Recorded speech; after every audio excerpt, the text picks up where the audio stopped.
Welcome to the Scaleup Valley podcast, where we bring the best of the best to help you scale your business from 1 million to 1 trillion. Today, we have a very special guest. His name is Samuel Gil, a partner at JME Ventures. Samuel, welcome to the show. Thanks for inviting me. It's a pleasure to have you on the show, and we had the opportunity to discuss several times on the show that having a successful scaling up stage starts with a successful starting up stage. So on your fund, you help a lot of companies going from almost founder fit or product market fit stage to Series A and even beyond.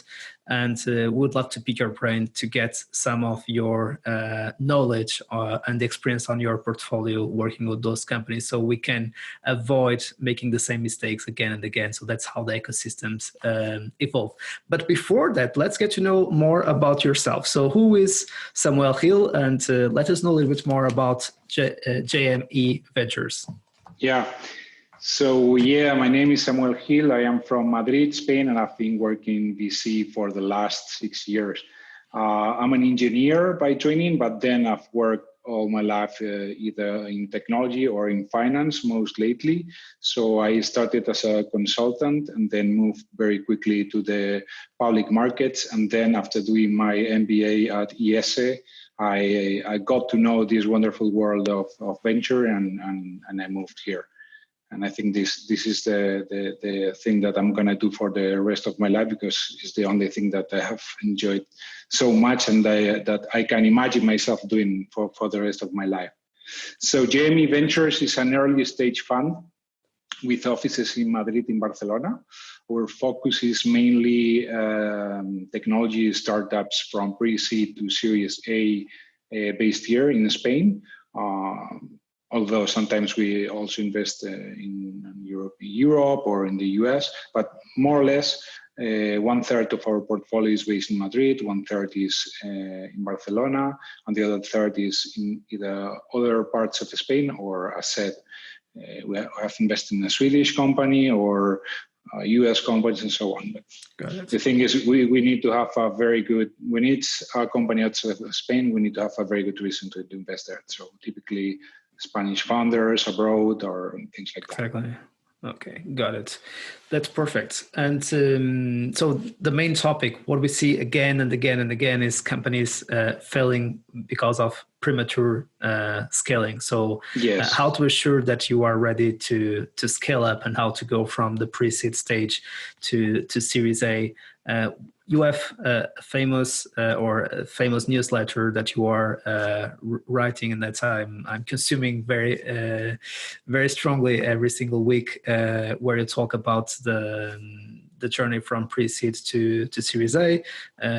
This week, you also released a new article around vanity metrics, and that sometimes focusing too much in metrics might be a trap. So what are some of the common mistakes that you see happening again and again and again, or what are the common successful traits that successful entrepreneurs are following? Yeah, if you allow me a little bit of publicity, the name of my newsletter is Suma Positiva, which means positive sum. And this is an idea that if there is an idea that I would like to push in the world, is that one, that the way I understand business is as a positive sum game. I think everyone wins, the customers, the company, the society in general. And I think this is an idea that unfortunately is not very common in our society. So people think that if you are rich is because other one is poor or whatever, but it's not the case in business. So everyone, if you do things right, everyone can, can become richer. So that's more or less the idea that I would like to push forward. And of course, in that newsletter, I write a lot about startups. And in the article you mentioned, it's called The Journey from Pre-Seed to Series A. I try to describe the ideal journey that also an ideal startup should follow, right? Yep. In order to achieve success. First thing I want to clarify is, of course, that's kind of an ideal situation, and no company at all follows exactly that path. But it's to provide some guidance, because, I think many founders are still very lost, because there is so much content, so much information out there that sometimes you feel kind of bombarded with information and overwhelmed. Overwhelmed, yeah, you cannot get lost.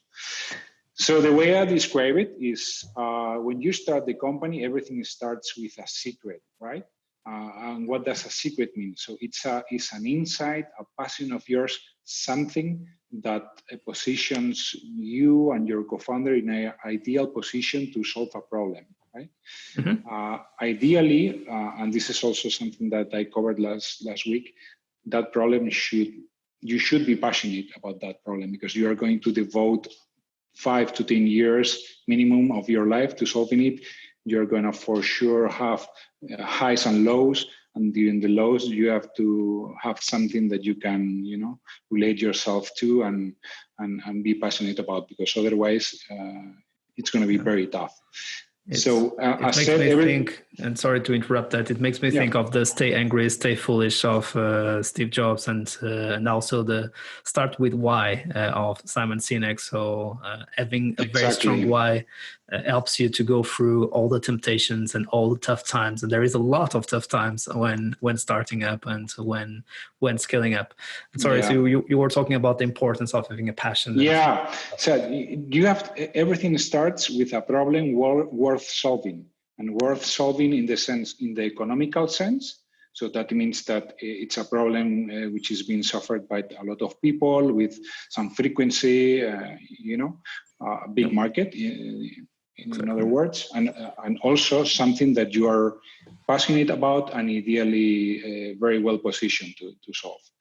So if you don't have that, I think that's the first problem, right? So attacking the wrong problem, something which is not very important or something which you're not very passionate about.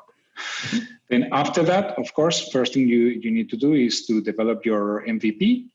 And because in your insight is that due to new technologies, changes in society, whatever, so you have found, or you have a theory and a hypothesis about a solution for that problem. So first thing you need to do is to test if that solution solves the problem for at least a small amount of people, right?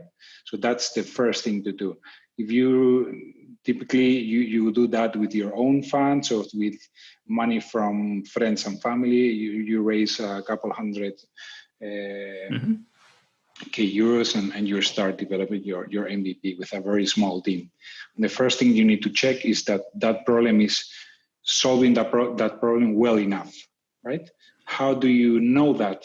So in my opinion, there are several approaches. Lately, the approach made famous by the Superhuman founder is very popular. One more or less based around the concept of NPS or doing surveys, and how many of your users would be really disappointed if your product disappeared or whatever.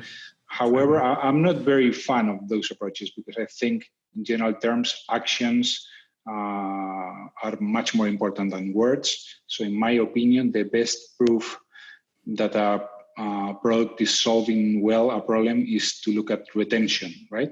So if someone uses a product to solve a problem and does it several times with frequency, whatever, it means that it worked the first time, right? Absolutely. And he's coming back for it. So I think that's the best proof for it. Of course, without going too much into the details, you should always try to understand your user cohorts and so on to see how things are progressing with time. Exactly. Let's not get lost into the details. And another thing that I think is important is to look for a small amount of organic growth, right? That's the second signal, I would say, that your product is working well in order to solve that problem. It means that it not only solves the problem for that user group, but also that they are sharing with other people, right? So for me, those are the two key signals that I look for companies at the seed stage, right? So I have forgotten to mention it, but for me, that's what I call product market fit. And I know that these are very loaded words with many definitions, very ambiguous sometimes. So for me, product market fit is to demonstrate that your product solves the problem, right? And you do it the way we mentioned before. Next step is kind of to prove the business model, or their business model understood as the combination of your acquisition channels plus the value that you capture from your users, right? So you create some value for your users and you capture a part of it. So the next thing to test is if you can acquire more of those users in a more or less systematic way, right? If you're a consumer company, you would use digital marketing techniques. Typically, if you are a B2B oriented company, you will start doing sales or whatever. But it's kind of looking for a proof that the business model and in that sense, as we mentioned, the CAC to LTV ratio more or less makes sense, right? Yeah. What's the tricky point here? That at very low scale, those numbers are really hard to get. Of course, your CAC will increase over time, and your lifetime value is really hard to assess when you only have a bunch of users. They are very rough estimates, right? Because of that, I suggest that rather than using lifetime value, which might be very hard to estimate at that stage, you should use payback periods of your acquisition cost. You would be in a much safer place if you know that if you're a consumer company, if your first purchase already returns you your marketing investment, then you know that if any other purchase comes after the first one, you will be making some profit on that customer. Of course, that's ideal, not always the case. In B2B, it's harder because payback sales cycles are longer, payback periods are also longer, but you should be concentrated on that, so to play on the safe side. And that's the phase that I call the go-to-market fit, right? Once you have proven that your product works, you have now proved that you have an acquisition channel that works. And that should allow you to achieve an initial scale, right? So I know we are talking about 1 million ARR, something like that. So more or less you're around those numbers. Exactly. Some people would call that combination of product market fit and go-to-market fit is what many other people call product market fit, right? But I prefer to separate it in 2 steps because I think they are different problems somehow. Yeah.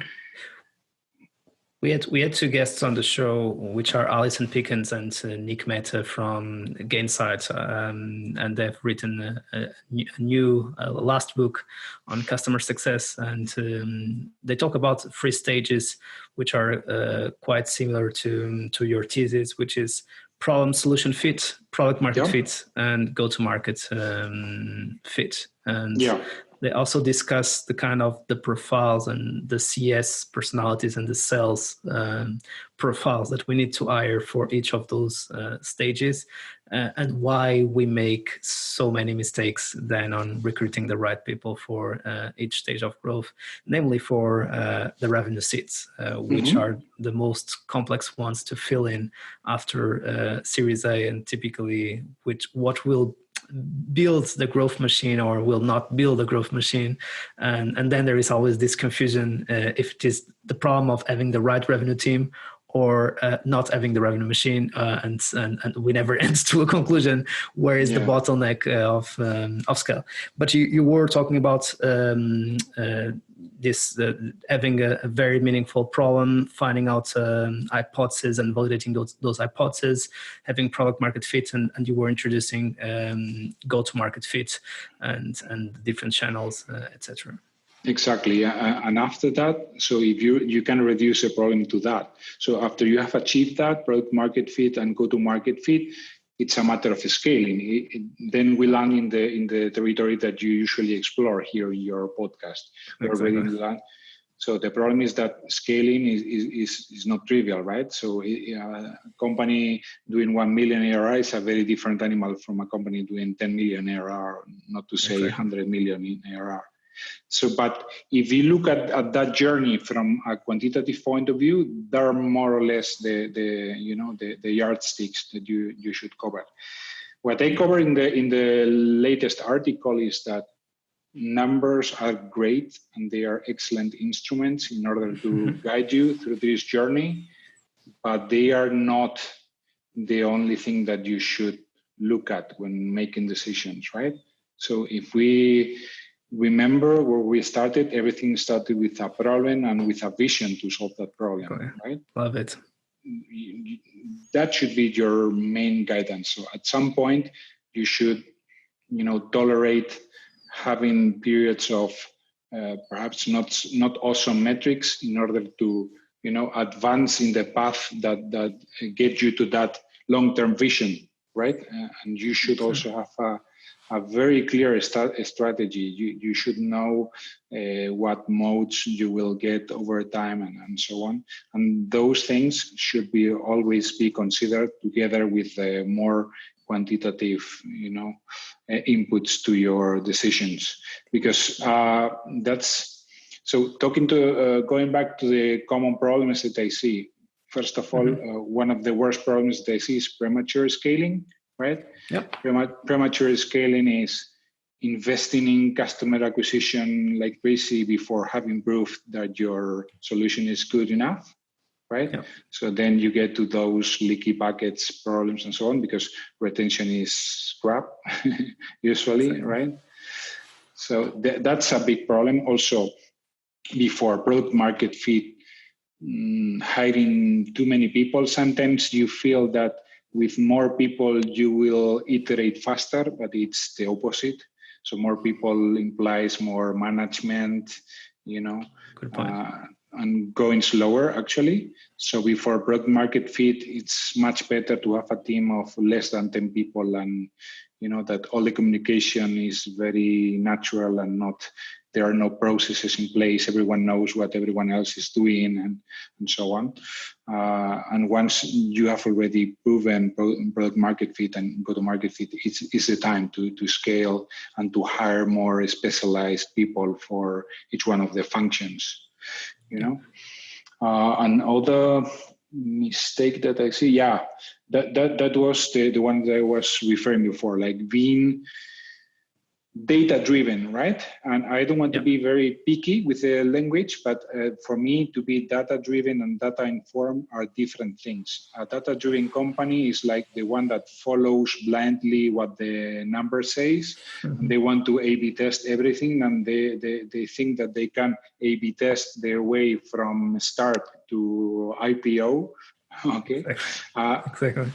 Other companies, follow more a fat startup, process in which they don't look at numbers at all. I think, like in many other cases, in the middle ground, there is the truth, right?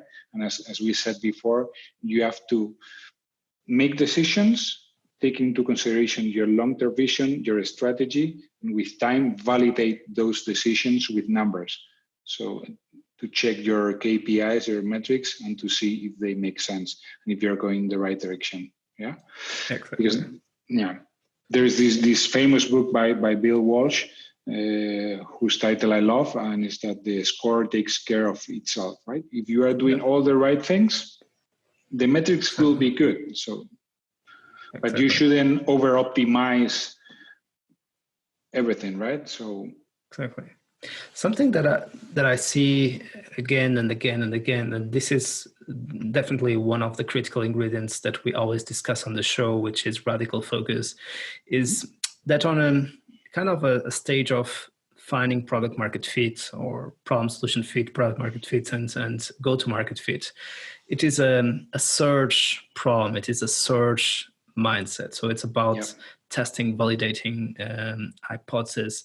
So in a certain point when scaling up, it's not about inventing or reinventing the wheel. It's about doubling down on what is working and being very disciplined. So it's much more oriented on execution. So there is another trend and another theories that goes that we also can lose product market fit at a certain stage. So we might need to come back to product market fit stage, even if we are scaling up, or we might face a growth plateau and we are not able to go through the 5 million or the 6 million or the 7 million. And it seems that getting to the 10 million, it seems impossible, or even getting to 10 and then getting to 20 or 50, it seems really impossible to get there. That's those kind of growth plateaus that we need to redefine ourselves.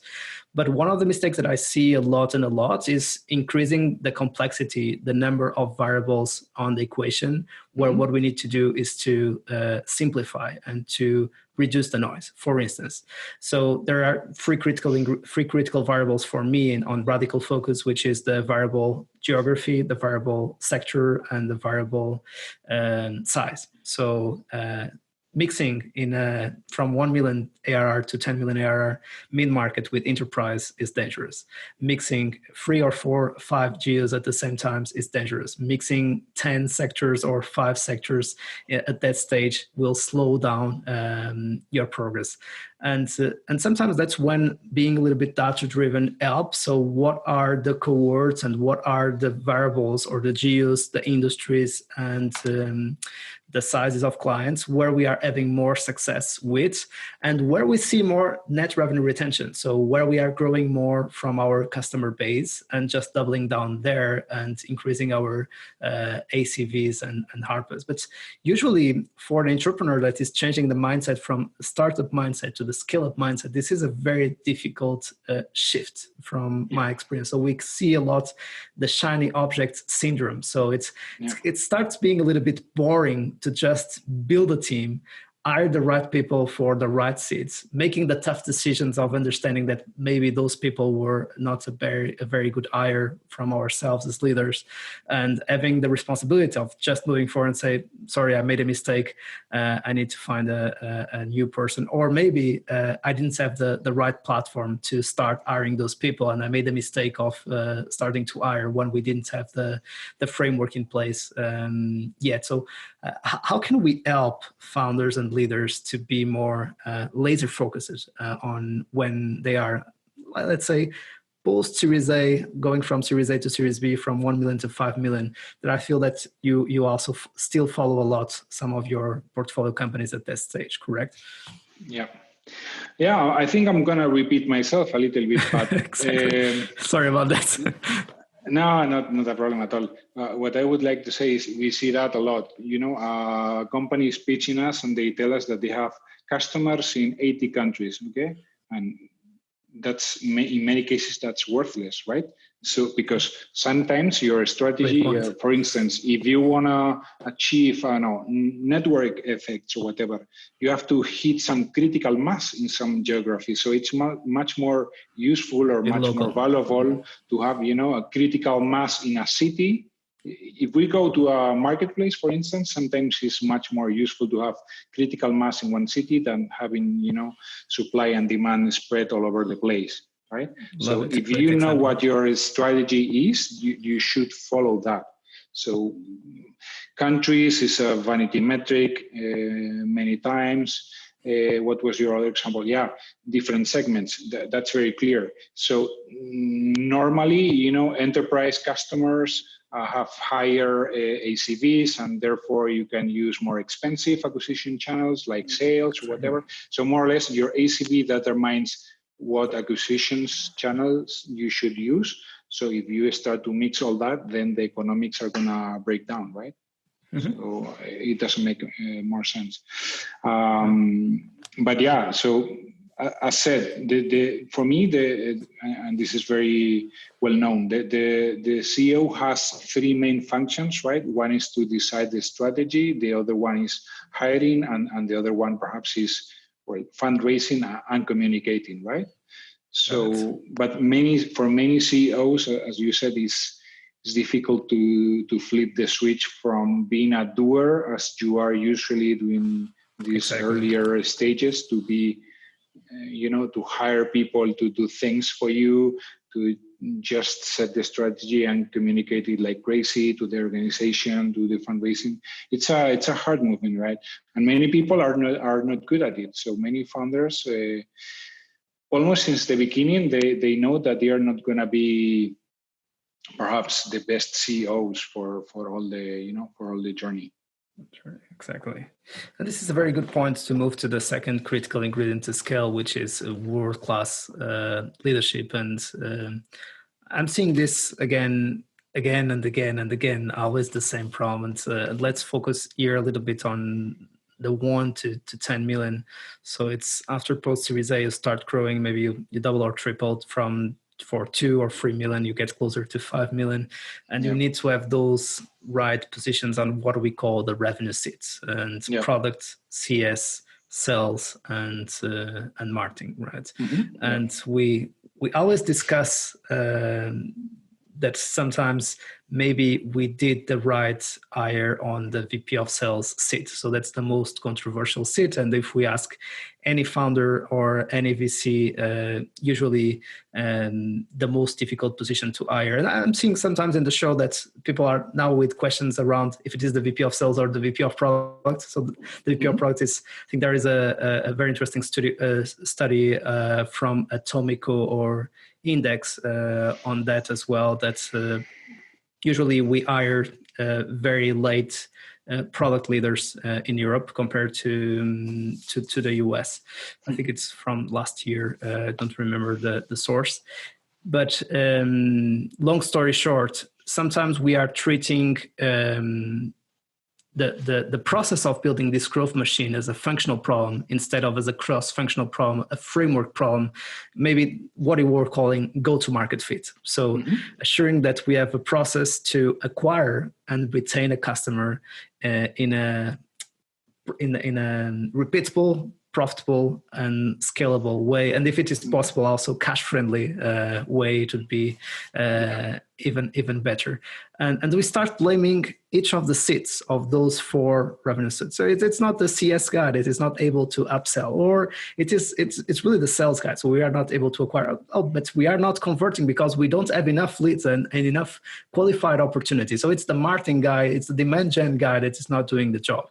Oh no, but forget all of this because our product is not prepared to scale yet, and our customers are telling us this. And we might have weeklies and leadership team meetings again and again, blaming each other about why the process is not working. And usually what I see, it's a cross-functional mindset, is a way of working on the framework together as a team, instead of as individuals, as functional leaders discussing with each other to see who is the guilty person and embracing the problem and solving it as a team. And this is a very important role of the CEO, to bring those people together as a team instead of dividing them and letting them blame each other, or even being the first one to start blaming each of the seats. So I know this is a controversial question, but I believe that building high-performing teams is really, really crucial at that early stage of scaling. Let's call it.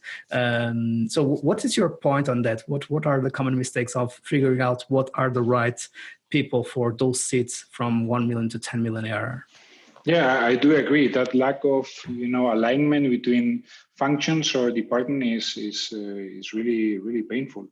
One thing that I've seen being done with some sort of degree of success is so you have to develop empathy, right, and understand why sales is complaining about leads and why marketing is telling that sales is crap at closing or product or whatever. Sometimes what you can try to do is swap places. So put the marketing guy in the product shoes for 2 weeks, and the product guy do sales for 2 weeks. So it's a great one. Yeah. Perhaps it might be a catastrophe, but perhaps they learn a little bit more about what the difficulties of each role are, right? Exactly. So I think in the end is, as said before, having a very clear strategy, knowing where we want to go and why are going there, having very clear goals, alignment, communication, and then empathy. And, you have to avoid as much as possible. The one beautiful thing about the startups is that they are very flat hierarchies, no politics, and so on. So you shouldn't lose that, right? So you should do everything in your hands in order to avoid that. And I think that when people start complaining about the other ones, is the start of becoming a political organization, right? Exactly. I think that you need to avoid at all costs. Yeah, at all costs. Yeah, exactly. So, and the last ingredient before we close the show is culture of execution. I know that as we discussed in preparation of this podcast, that you are not so much in the daily basis of companies to suggest some meeting rhythms that they are adopting. So we will jump this one on purpose and close with our favorite question for the show, which is, if you would have the opportunity to meet yourself 5 or 6 years ago when you joined the VC world and JME Ventures, what advice would you offer to that Samuel? Yeah, it's very simple. It's everything about the founders. So you will never regret investing in great founders. It doesn't matter if the company goes good or bad, and you will always regret investing in people that you are not convinced with, right? And the same, it doesn't matter if it goes good or bad. So it's all about the founders. They are the ones that make things happen. And the more I know about this business, the more convinced I am that everything we do as VCs is to bet on people, to bet on founders, and that's the most important thing. Sometimes we tend to overthink about market sizes and business models and whatever. And, in such a fluid environment as the one we operate in, this is almost worthless sometimes. You have to invest in good people, then they will find a way. Exactly. What a great message to close the show. Samuel, thank you so much for joining us today and sharing your experience with the audience. You are always welcome to the show. Thank you. Bye-bye. Likewise. And to our community, thanks for being on that side. We keep bringing you the best of the best tools, the best frameworks, the best resources. So you are able to scale your business in the best way possible and go through these pandemic times that we are living today. So see you soon and keep scaling.